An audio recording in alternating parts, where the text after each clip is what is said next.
Just bear with me. So hello, everyone. This is Dr. Kamani, licensed clinical psychologist. Welcome to Black Women, We Deserve Joy. And we have a very special guest today, Nicole Banister. I'm going to have her introduce herself in a moment. But again, we've been talking about joy. And if you've been following me, I've been talking about Black women healing from toxic work environments. And you might say, well, why are we talking about joy now? And you might not think it's connected, but it's absolutely connected because when we're in these toxic jobs, they rob our joy. They're joy robbers, right?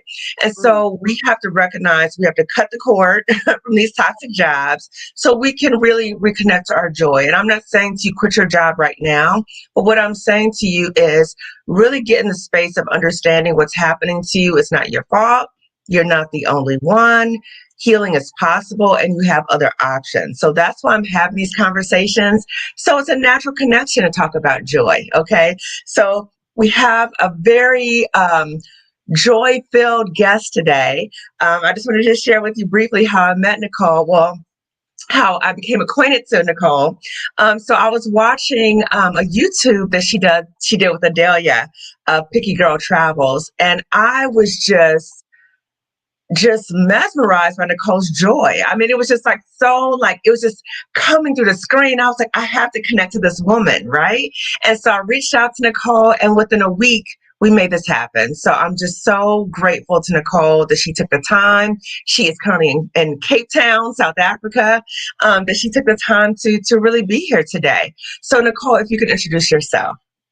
Well, first off, let me just say, Kimani, thank you so much for having me here. It is such a pleasure to connect with you and your audience. And we're going to sing it loud and proud from the bleachers, baby. Black women, we do indeed deserve joy. I'm like, joy. Yeah. I told you, it emanates joy. I told you guys. I love it. I'm just so happy to be a part of this. So thank you. Thank you. What's up, everybody? My name is Nicole Banister, aka Nikki Banz. I'm a TV show host, a presenter, and an MC. And I'm sure we will get into this in our conversation today. But I spent the first decade of my career working in international development and diplomacy. It's only been in the last year that I pivoted to entertainment. So we want to talk about leaving toxic workplaces, switching environments, finding joy, finding my truth, my passion.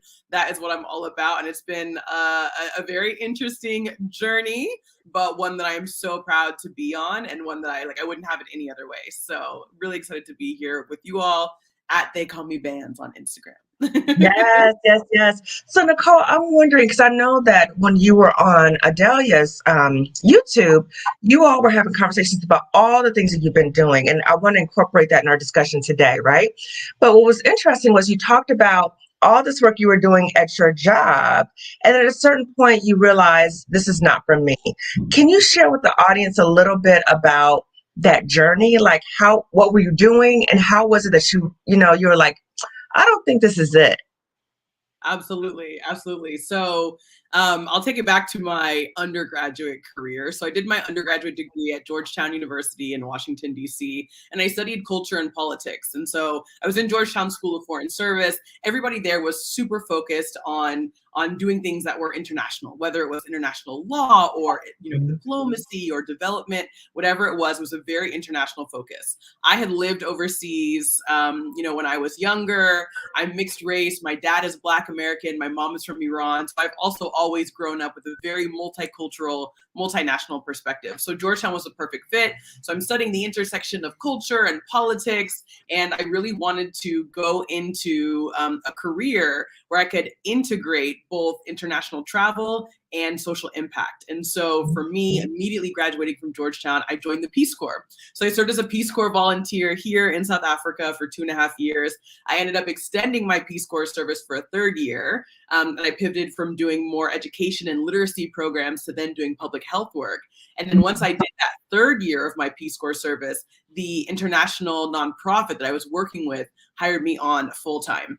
So it was really sort of Georgetown and then Peace Corps that launched me into this sort of decade-long career in international development and diplomacy. And so I had this really interesting and unique job where I was American, based in South Africa, and I was a global partnerships team where I was facilitating these big multilateral partnerships for public health all over the African continent. And so every month I was traveling to Cameroon, Botswana, Mozambique, Equatorial Guinea, Lesotho. I mean, every month I was in a different country. And so, on the outside, it was really glamorous. I was traveling all over the world. I was meeting all these incredible people. I was working in the most dynamic places. I was able to actually visit 21 different countries on the African continent alone, which is unparalleled for most people, let alone Black people from America, right? Like we rarely get to visit the African continent. And here I was being absolutely blessed to reconnect with the continent through this job that was seemingly, at the intersection of social impact and, partnerships for public health. And so I did that for a really long time, had a lot of success with that, ended up contracting and consulting for the United Nations as well. I've spoken at the United Nations headquarters in New York around partnerships work, around youth engagement, and then the pandemic hit and I was grounded. I was physically grounded. I couldn't travel anymore, borders closed.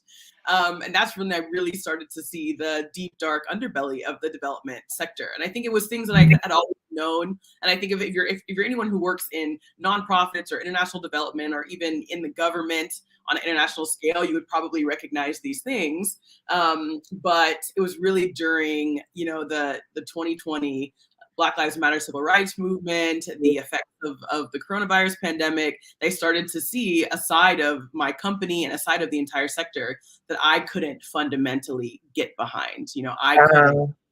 I couldn't continue to support an industry that was making decisions on my behalf as a person of color instead of integrating me into the conversation and integrating my voices and my opinion into the solution. And so that's a very condensed version of what I was doing beforehand. Yeah. And I think for a lot of us, Nicole, like during COVID, it's been like a reality check on so many different levels, right? COVID, Black Lives Matter, like, what am I doing? What is my life about? What do I want to really be doing with my life, right? And how do I want to make an impact to change society? And so many of us have taken a step back and really reevaluated and really looked at the systems that we're working in. Like, are these systems supporting what I want to do? Are they aligned? And are they consistent with what they say they're doing, right? And so when you talked about, Nicole, like feeling like people were making decisions for people of color, but they're not of the community, right? Yep. And so I think it's very important for us to really acknowledge that we have the experience, we have the living experience. And when that happens, we have to call it out, right? And that's exactly what you did. And you were like, I'm out, right? And I don't know where this quote comes from, but I love it. And it says, nothing for us without us is for us, right? So if we're not included in it, then this is not for us. And so you realize, I got to go. And, you referenced a LinkedIn article too, that I was like, I was trying to find this article. You said you wrote an article on LinkedIn, it went viral. Can you share a little bit about the article, and the article's in the chat to the audience too? Yes, absolutely. Well, so it's funny because it was just like it was just a post, really. It was just a post about me leaving the development sector and leaving my role. And I was honest, I just said that I left this company and because of the role that I was in, a lot of people in the space knew me. I was the one who traveled. I was client facing. Everyone, whether it was in Papua New Guinea or Equatorial Guinea or Tanzania or the United States, they knew me as the face because I was the one who was always traveling, which is why I think the post had as much impact as it did because it was sort of cloudy. Like I wasn't super public when I first left about why I left. I decided to, drop this bomb on Instagram and Facebook and on LinkedIn in particular. And I basically just shared that I left because of institutionalized racism. I left because, there was a global board, of a company that exclusively served, brown and Black people around the world. And there were no brown and Black people on the board. I disclosed that I was the only person of color working on the global team. Like what even is without people of color? It doesn't make sense. It doesn't make sense. And so I basically just said, these are the reasons why I'm leaving. And to be fair, it wasn't like I shopped my former employer or anyone with this post, because I was explicitly clear to them when I Mm-hmm. left. I had I had all my emails saved. I had everything, and I presented it and said, "This is why I'm leaving." And actually, when I did, they told me straight up. They're like, "We acknowledge all these things that you said, but we can't change them right now. What? So good luck." And I was like, "Yeah, I know." Goodbye. Wow, that's like the final confirmation right there, right? Yeah, I'm laying exactly. it all out for you, and you're like, I'm just not going to change. Exactly. And I was so glad that I did post on LinkedIn because, Uh-huh. for me, I was in a very interesting space in the Mhm. development sector because I am American. I come from the background of the so-called leaders and the so-called decision makers, right? So I Mhm, can mhm. understand the perspective of the big aid, organizations like the World Bank and USAID and all these big international organizations that are based out of the United States. Like I can Mhm. understand that from being in DC and the American perspective. But at the same time, I also identify as a person of color. So I Yeah. can sit there and watch my colleagues in places like Zambia and Zimbabwe, who were more senior than me, actually be making less money than me because they were paid as local staff and I was Wow. as, expat or foreign staff, right? Right. So I would see people who were far more senior than I was making less money than I was because I was being paid in dollars and they weren't. Yeah. The Yeah. type of deeply entrenched institutionalized racism that existed at my company and that exists in Yes. many others in the Yeah. development. And so when I posted on LinkedIn, Kimani, it was not just people of color from the United States who were responding to the post. There were 65,000 people that viewed this post, nearly 2,000 Wow. likes, over 100 comments, and it was a lot of people from the global South who were commenting and saying, "Nicole, you said all the things we've always wanted to say and couldn't because we are not from the United States. We could never say those things Wow. fired immediately." Wow. And so it was this really it was tough. It was a tough thing. I had to share my truth, but it was Yeah. so hard seeing all the comments and seeing what people were saying who were in the Yeah. exact same boat as I was and just simply Yeah. couldn't. Yes, Nicole, oh my God. I feel like I connect to you on so many different levels when you were talking, and just that, like when we see things, having to call it out, right? Like for me, I know I can't even be silent. So when I see something that's wrong, I have to say something, and I end up getting, kind of in trouble, whatever. But I'm like, that's not really trouble because I can't be with myself and knowing that I'm not speaking up, right? And it sounds like you're very similar. So can you share with us? And I really want to touch on this too, because a lot of Black women are in a very similar situation, maybe not the same job, but the similar pattern that we have is that we're in jobs where we're not appreciated. We're in jobs where it's not connected to our values, right? We're in jobs where we see a lot of wrong happening, but we stay because of fear or security, right? So, Mm-hmm. wondering, did you experience that and how did you move past that? What did you do? Yes, well, 100%, Kimani, you have hit the nail on the head. I mean, I stayed 2 years too long at my company. Ooh. And for me, yes, there was that fear Mhm, around what am I going to do next? There was mhm. uncertainty around finding a new job. And for me, there was also this extra layer that I was in South Africa on a visa that was tied to my company. So Wow. if I left the job, does that mean I have to leave South Africa, which has become, a second home for me? And so there was all these levels, all these layers. And so, in the short term, there was a couple things I had to do to kind of manage that to get to the point where I could actually quit. One thing was I had to, I'm going to say it straight up, I had to coast. I had to set very hard boundaries and coast. I didn't do anything beyond exactly what I was instructed to do. I Yeah, stopped going above and beyond.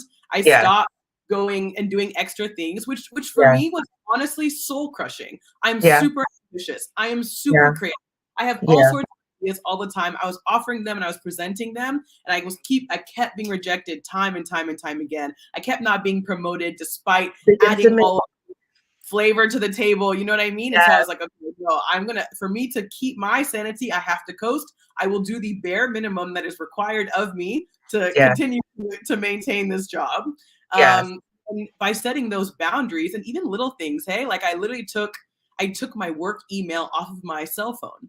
like Good.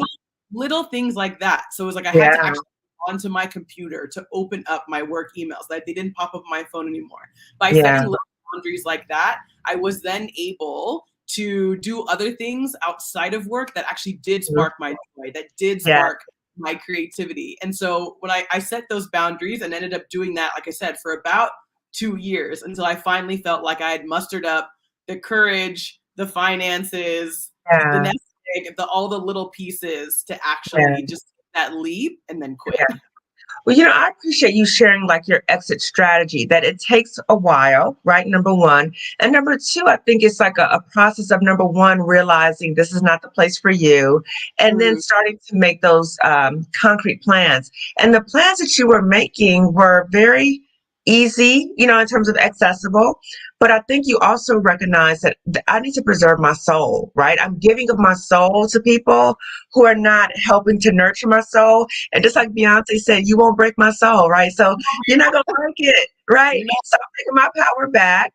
I'm gonna, save my creative energy for what I want to do and for people who really value what I'm doing. And Mm, so you started doing that. And I appreciate you also shared with people like concrete things you can do. Take your work email off of your phone so you're not getting the alerts, right? Start mhm. saving money. Start thinking about your other options. Start making those roads, right? Those inroads. And so when you finally left, did you still have the fear, or was the fear gone when you decided I'm out of here? That's such a great question. There was definitely still elements of fear, and I think Mhm. that's what makes taking that big leap so critical, because it Yeah. is a leap of faith. You Yeah. truly don't know. Once you jump, you truly don't know whether or not you're going to fly, right? And I Yeah. think Yes.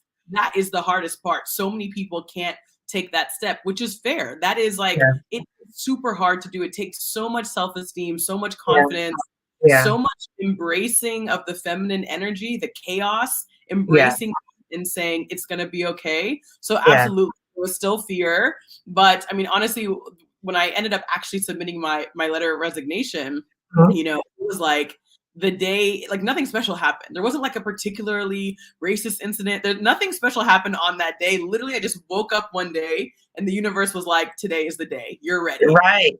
Like, I was like, okay. I consulted with my parents to make sure. I was like, am I crazy? They were like, no, you're good. Consulted with one of my good friends. She was like, you're good. I was like, all right. And then I just sent it. So definitely still had that. And then the journey in the past year and a half. So I quit my job in March 2021. So this journey in the past year has been hard. And so like Wow. some You've done all this since March 2021? yeah. Oh my gosh. Wow. You talk about a woman on fire. I mean, a fire was certainly lit under me, Wow. because I did take this crazy jump and I was like, oh shoot, like what am I actually gonna do now? So this Yeah. past year, July has been hard. I'm sure we'll talk about, the healing and the different things that I've done, but it has been hard. So that fear is always kind of a little bit in the back of my mind, but it Yeah. doesn't trump the fact that I feel like now, entering into the entertainment space, hosting, presenting, doing the things I'm doing now, it doesn't trump that deep sense of self and that deep truth that I know this actually is what I'm meant to do. So even if it's slow in the beginning, slow by my standards, then it's still gonna be okay. I'm on the right Yeah. path. It's Yeah. all Yeah. So the fear is very normal, right? So validating the fear. So a lot of us have fear about leaving places, right? But mm, also understanding that as Black women, as Black people, we've often been trained to think that we have to stay at jobs, right? We have to, this that scarcity mindset. And so that fuels our fear, right? And so we have to just say, no, no, no, I reject that. And then know that there's other things available. And what I really love what you said too, Nicole, was that I was still fearful, right? I mhm. know when I resigned, I was fearful, but I knew I had to do it anyway. And I did it. Yes. And life is so much better, right? So Yes. good that I did it. So, Nicole, can you share, because you made mention to this, right? You talked about there was a healing journey as you were on that pathway to reconnecting to your joy. Can you Mm. share with the audience about what was that healing journey? What helped to support it as well? Absolutely. And I think this touches on what you were just sharing, Kimani, about what Black women have been taught, what Black people in general have been taught around what they should be doing and how they should Yeah. be moving through the world. Yeah. You know, my healing journey has been so much unlearning. It's been so much Mm. unlearning, you know, of capitalist structures that demand that we work for somebody else and that we work and slave away day in and day out to make somebody Right. else. It's been so Right. much unlearning, you know, it's been so much unlearning of like what the definition of success is and Mhm. what success should be, especially coming, you know, for me, coming from Georgetown, right, which is this elite institution. The types of jobs and roles that my peers have are super competitive. Mm. And so trying to unlearn that, you know, that my path is not that, and Yeah. acknowledge that's okay, and that my Yeah. more creative path is going to be okay. And I Yeah. think you know, some of the specific things I can mention, I think it's always helpful to talk about like actually what I've done. Immediately after quitting, I went home. I went home to my parents. I literally was on their couch for 2.5 months just watching Law and Order SVU. Like I literally like I was like I'm not doing anything. Hard disconnect. It And of was course, rest. It was rest, Nicole, and like that, right? So that is revolutionary for Black people that we're able to rest. I just want to point that out. Yes, absolutely. yes, rest for sure. I was resting, I was chilling, I wasn't entertaining any job offers. And of course, at this point, I had a viral LinkedIn post, so everybody was messaging me. You know, I got calls from all sorts of people who, in a former life, I would have loved to have phone calls from these certain companies. And I was Mm-hmm. like, nope. I just said no to everything. I just took time to rest for myself. And then Mm-hmm. when I got back to Cape Town, I sort of did a deep introspective journey on myself. So I have like a group of sort of healing women around me. I call them my goddess gang. And Oh, one of them is an acupuncturist who I go see maybe once every 2 or 3 weeks. There's an intuitive energy alignment specialist who I go see maybe once a quarter, who helps me unblock past trauma and rethink incidences, minor incidences from my past that I think didn't have a big impact on me and actually still, you know, mess with my self-esteem or mess with my mind in some way today. There's a group of phenomenal Thai massage women who I go and see every month because I believe that, you know, as much soul work and mental work I'm doing, these women have, they're medicine women, right? They have yeah, generations of healing powers in their hands, in their yes, bodies. And so they're yes. physically releasing the trauma from my body, these phenomenal women. So all those things, actually, like having guides, having mentors who are helping me to rethink my self-worth, my purpose, unblocking generational trauma, things in my past. That's been really, really helpful, as well as just like starting to journal more and starting to just put things down and think more critically. Like if I have a day at home and it's just me at home in my room with my journal, acknowledging that that's okay. Yeah, And doing that for a day will actually lead to the jobs and the opportunities and the gigs that I want in the future, and not seeing that as like, oh, I wasn't productive today. I'm trying to yeah, unlearn that and yeah. shift. Yeah. So when we heal the trauma, when we heal these things, we're more open to other opportunities coming our way that Mm. really align with us, right? And help us grow. And you also talked about like recognizing that trauma is not just in the head, right? It's in our spirit, it's in our bodies. And Yeah. so we have to be able to reconnect to that and release it. And so you talked about meeting with these women who are cultural healers, right? And so really affirming that as Black people, as people of color, we do have cultural forms of healing that sometimes we're disconnected from because of white supremacy. And so what you're doing is like, I'm taking my power back by connecting to my ancestors and other cultural forms of healing to heal myself. So I'm wondering, Nicole, because you talked about, you know, how all of this, the healing helped you reconnect to your joy, right? And so I'm curious about what would you say to Black women who are like, I don't have time for that. I'm too busy. It's too expensive. What would you say to them? I would say that they're probably right. Right now, they probably don't have time for it. And it probably is expensive and it's probably really, really hard. And Uh-huh. you have to change your mindset first and take small steps on a daily basis to start to put yourself into the mindset where you can do that. And like I said, it took me a solid 2 years to quit because I knew I needed to have money in the bank account for me to be Yes. unemployed for an undetermined period of time. Yeah. I needed to think critically about my visa situation in South Africa before just, up and leaving. And so I did the research, I did the work, found a lawyer who could make sure that I could stay in South Africa even if I did leave. Mhm. So what I would say is take those small steps. I think if you're super overwhelmed, and like I'll say I was too, right? I was so overwhelmed that people were like, well, just apply for a different job, just change your job. And I couldn't even do that. I couldn't even look at anything else. And part of that was me being so overwhelmed and so frustrated by my current situation. And part of that was also the universe trying to tell me this is not your industry. This is not it. It's not it. I'm showing you. Exactly, but I couldn't see it. I was too deep in it. I couldn't see it. So what I would tell women of color who are like so deep in the thick of it right now is to set those small boundaries every day. Like, do not go above and beyond what is asked of you if it is not required. Take the emails off of your phone. Sign off at 5:30 or whenever you can. Set a hard boundary. Your colleagues will work around it. They will. They have no other choice. At some point, my former colleagues, they knew if they sent me something after 5 p.m., they weren't going to get a response until tomorrow. And they knew that because that was the boundary I set. So start to take little pieces of taking your agency back, taking your joy back, setting those boundaries, because that will then allow you that little bit of headspace to then think about what could be next and what could come next until you're fully prepared to take the leap and dive all the way in. Yes. So you're talking about like more practical steps to take, right? And so I just want to, kind of connect it to that. I was motivated to do a Black Women We Deserve Joy 5-day challenge, like free, right? Because I, as a therapist, a lot of my clients have made comments about they don't have the time, they don't have the energy, it's too expensive to do things. And, and I really work with them about there are free things that you can do, like joy, like going outside, can be joyful. Playing with your dog can be joyful. So there's small things that we can do. But the first thing is, how do we connect to ourselves? Because we're so busy so many times, we're disconnected from ourselves, right? So we're disconnected from ourselves and we don't even know how to reconnect, right? So, that's why I started this challenge, right? So the kickoff is on Monday.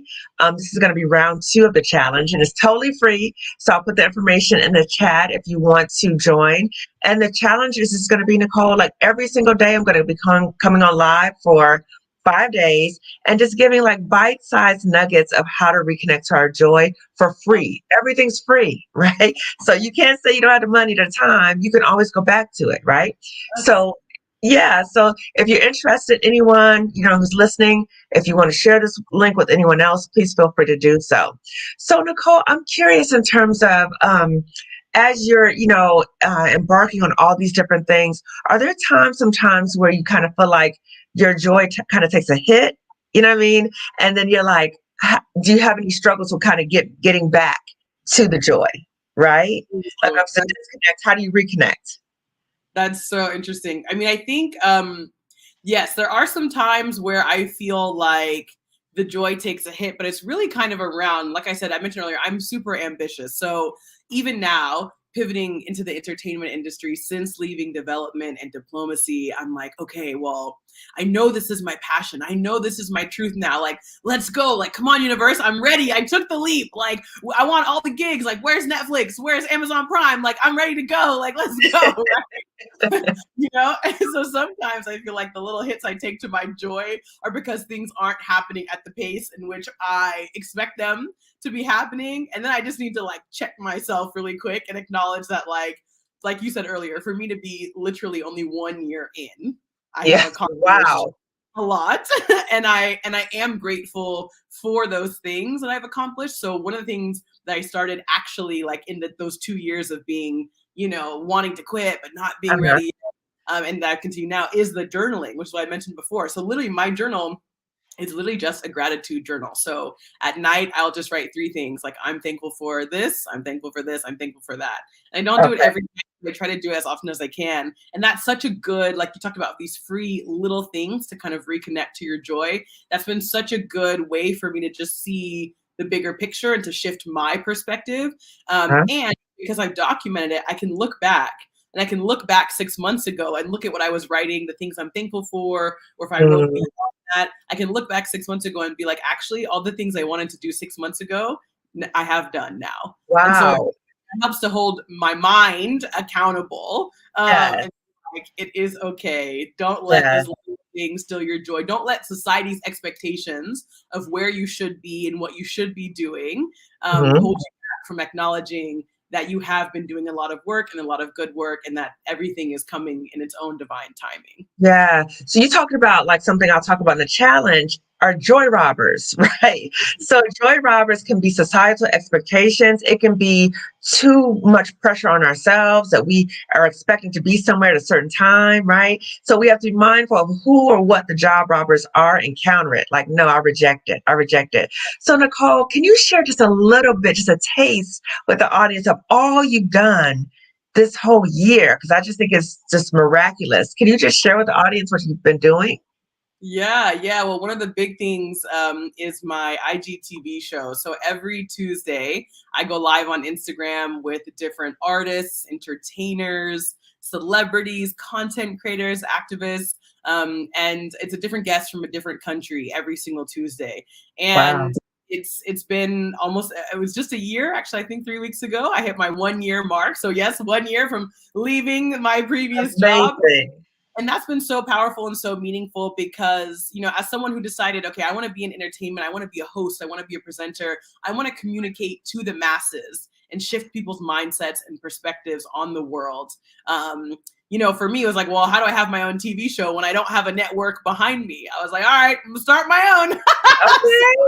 That's exactly what I did. That's why Yes. I Trailblazer. Yes. And so I've been able to have everybody from WNBA players to rappers to famous singers, Grammy award winning artists, Emmy nominated journalists. I've had so many incredible people who have been able to come on the show. Wow. And that's been such a great way to connect with folks from all over the world. And me Yeah. having that show every week, which again, I just do myself. I'm not sponsored. I'm not paid to do that. I just do it, you know, all my own marketing, all my own research on my guests, etc. That then led to me hosting a phenomenal TV show, a YouTube series called Start It Up, which is almost like a Shark Tank for student entrepreneurs. So Okay. it's students from all over the world, from India, from Colombia, from South Africa, from the US, who are competing. They're pitching their social impact business ideas to win a $40,000 cash prize. Wow. That series started up. It's on YouTube, and it was released in June of this year, and it already has 5 million views. So we're so grateful for how that's going. Wow. Wait, can Yeah, you tell me the name again? I'm gonna put it in the chat. So what's the name of the YouTube channel? it's started up. So Okay. start it up. So let me see if I can drop it in here for you as That's well. dope. That's dope. And yeah, and so it's part of the GSCA competition. So I think the official YouTube channel is there, as well as on my my personal page as well, youtube.com/Nicole Banister, aka Nikki Banz. So those two things have been incredible. And of course, there's been other, like, you know, ads. I did a phenomenal ad for Western Cape tourism here in Cape Town, for folks who want to come visit. I've done some ads for booking.com. So it's been really, really cool to see that growth and trajectory, and to have more opportunities come. And so, you know, still waiting for Netflix to call. They'll call one day soon. I'm sure of it. Netflix, I'm ready. But You are open and ready. yeah, exactly. Yeah. I'm ready. But in the meantime, I've been so blessed with my own show, and then we started up. It's been such a great journey and a great ride, and I've learned so much. For someone who's brand new to the industry, getting into the entertainment space at 30 years old, to already have been able to headline a show like Started Up was truly such a gift. So I'm really grateful. Wow. Wow. And any last, as we're winding down, any last comments that you want to share with the audience in relation to reconnecting to our joy? Mm, mm. Yes, indeed. I mean, to everybody who's watching and who's listening out there, that thing in your gut, that thing deep down that you've been thinking about, that's always been there, that's always been in the back of your mind, that's the thing. That's the thing. And, I think so many of us want to suppress that because of societal reasons or professional reasons or family or what other people expect of us. But if that thing is in your gut, if it's that thing you've always been thinking about, then that's it. And I hope that you're able to take, small steps in the short term and then some big leaps in the long term to make your joy, to make your truth your reality. Because I guarantee you that if you take that leap of faith, you will not fall. I guarantee. Yes. And even though it seems like you might, because you're going to the edge of the cliff and you're just going to jump and you don't know what's going to happen. It might seem like it, but it's super hard to get there. So I commend you for taking those baby steps. But once you get to that cliff, please just jump, because I guarantee you will not fall. So follow that joy, take that leap. It's happening. It's coming for you. Yes, yes, yes. And I just want to say to the audience, if you could just look at Nicole and I, right, as examples of that we were in situations that were not healthy for us. We both left those situations and we went into things that really affirmed us and really aligned with our values and our sense of purpose. And opportunities have been coming our way in a way that we never would have imagined, right? So I'm gonna throw out a rhetorical question to you, Nicole, and I'm gonna start winding down. Rhetorical question. So do you regret in any way leaving your job? I'm like, it's I rhetorical. knew you were going to say that. I'm like, I don't even need to answer, right? It's rhetorical. You already know. I knew you were going to say that. Yeah, I knew you were going to say that. And I, just to share too, like every single day, I really am so thankful to God that God showed me a way out. That God really spoke to me like, you got to get out of here and show me a way out. I was scared, but I was like, I'm going to do it anyway. And God has provided, right? Yes. And so I just want to say that to the audience. Like, if you're fearful, look at Nicole and I. Like, we're doing it. We're like, I'm not even 1 year out. You're, yes, exactly. You are 1 year out and you have accomplished all these different things, right? And so I want Black women to recognize that. And I want us to also recognize that we deserve joy. We have gone through so much. We go through so much every single day. We deserve joy in our lives too. And it doesn't have to be going to Hawaii, right? It could be something small, right? We can do small things every day to reconnect to our joy. I invite everyone to join the free Black Women We Deserve Joy challenge, which kicks off on Monday with Afroflow Yoga. So we're going to have Afroflow Yoga come back again and do some more breathing exercises to help us stay grounded, right? And so again, Nicole, remind people of how they can contact you. Absolutely. So you can follow me on Instagram at They Call Me Banz, Banz. You can subscribe to my YouTube channel at youtube.com/Nicole Banister, aka Nikki Banz. You can also find me on LinkedIn. I love LinkedIn. Let's connect. Send me a message. I think it's just Nicole Banister on LinkedIn. And those are all the ways you can get in touch with me. And hopefully we will continue to be in touch. And maybe you'll see me on your screens one day very soon. Yes. And I just want to say to the audience, do you see what I'm talking about in terms of joy? This woman radiates joy, right? So if you need to watch this video again, if you have a down moment, just, watch this video again. Check out Nicole on social media. Like, she just radiates joy and the possibilities of what can happen when we really step into our purpose. So Nicole, I want to say thank you. Oh, Nicole, I do want to ask you really quickly, how did you decide to move to Cape Town? Because I think a lot of Black women are like, I don't know if this is the place for me, but like, how did you make that big leap? Because that's a huge leap. Yes. I mean, well, originally it was for work, right? I got transferred here. So Peace Corps is what originally brought me to South Africa, but I was in a very rural part of South Africa when I was with the Peace Corps.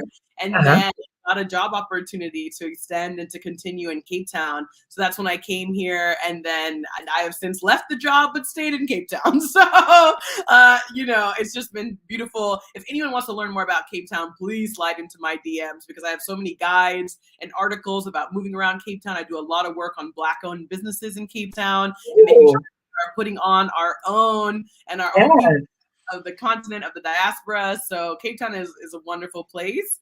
And yeah, happy to talk more and more about living overseas as a Black woman and all of that comes with that. We're gonna have to do that in the next interview, Kimani. Oh, you got so much like rich information. Like, you're like full of all of this, the joy, the resources, everything. And you know what's beautiful about you too, Nicole, is that you are someone who really not only exudes joy, but you want other people to feel joy, right? And you are not selfish in sharing of what you know to help people. And I just think that that's so beautiful. And I just wish more people were like that. But, I just appreciate that you are that person. You are one of those people. So thank you. Thank you. Yes. So everyone, thank you for tuning in. Again, I hope that you are here for the Black Women We Deserve Joy Challenge kickoff on Monday with Afroflow Yoga. And again, I want to say thank you to everyone who's joined. I'm just now looking at the chat. Sorry. Okay. So people are saying, call it out, good trouble. Your boundaries, setting boundaries is being the first step of breaking away. Let's see. People say they're listening. Okay. They're a big fan. Let's see. I think there was another. I thought, oh my God, Stephanie Perry is here. Hey, Stephanie. Yes. So Stephanie is like a major motivator for me too, because she really talks about and she really embodies helping Black women live a life of ease. And so I just really appreciate Stephanie. I'm a part of her YouTube Success Society in terms of really putting our voices out there and really connecting and sharing our value and sharing our work with others. So thank you for tuning in, Stephanie. If you're not following Stephanie Perry too, please do so. Please do so as soon as possible, okay? So everyone have a good rest of your day, and I look forward to seeing you all on Monday for the Black Women We Deserve Joy 5-day challenge. Again, I will put the link for the challenge when I edit the video and upload it, but you can also access it on my website, liftinguspwithclimbconsulting.com. So have a good day. Nicole, if you could stay on, I'm going to end the broadcast, and have a good day, everyone. A joyful day. Take care. Bye, everyone.